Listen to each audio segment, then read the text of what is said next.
India versus Afghanistan.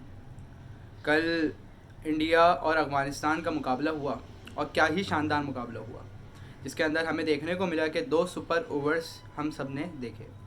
लेकिन एक चीज़ सामने आई कि रोहित शर्मा जो हैं उन्होंने दोनों सुपर ओवर्स के अंदर बैटिंग की। अभी ये जो नाजरीन है वो सोच रहे होंगे इसमें क्या कबाहत है कि अगर रोहित शर्मा दोनों सुपर ओवर्स में बैटिंग कर रहे हो। तो सिलसिला ये है और सवाल ये है कि क्या रोहित शर्मा दोनों सुपर ओवर्स में बैटिंग कर सकते थे? तो जवाब है नहीं, क्योंकि उसकी वजह यह है कि क्रिकेट कवानीन के मुताबिक अगर एक बंदा आउट हो जाए तो फिर वो दूसरे सुपर ओवर में आकर बैटिंग नहीं कर सकता। अब हुआ कुछ यूँ कि पहले सुपर ओवर के अंदर रोहित शर्मा बैटिंग कर रहे थे और फिर वो रिटायर्ड आउट हो गए। रिटायर्ड आउट मतलब कि कोई उनको इंजरी नहीं हुई, कोई भी सिलसिला नहीं हुआ, लेकिन वो मैदान छोड़कर चले गए और दूसरा जो बंदा था वो ग्राउंड में आया और उसने आगे बैटिंग कंटिन्यू करी। अब एक चीज़ समझा दूं कि रिटायर्ड आउट और रिटायर्ड हर्ट में बहुत फ़र्क होता है।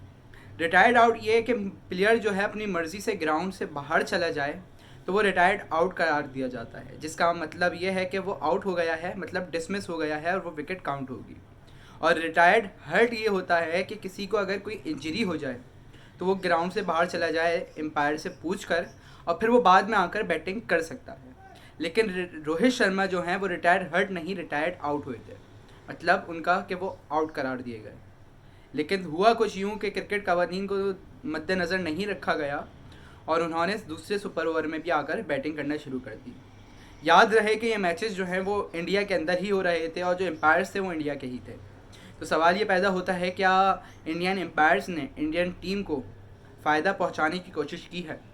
दूसरी तरफ अगर हम देखें तो अफ़गानिस्तान की तरफ से गुलबदीन नायब जो हैं वो पहले सुपर ओवर में रन आउट हो गए थे, तो इसी वजह से उन्होंने दूसरे सुपर ओवर के अंदर आकर बैटिंग नहीं की।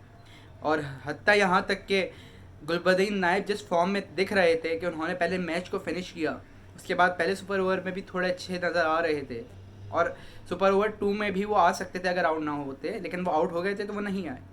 तो ये तमाम सिनेरियोज जो हैं इसको देखते हुए कि रोहित शर्मा ने जो कल दूसरे सुपर ओवर में आकर बैटिंग की, ये एक गैर कानूनी अमल था।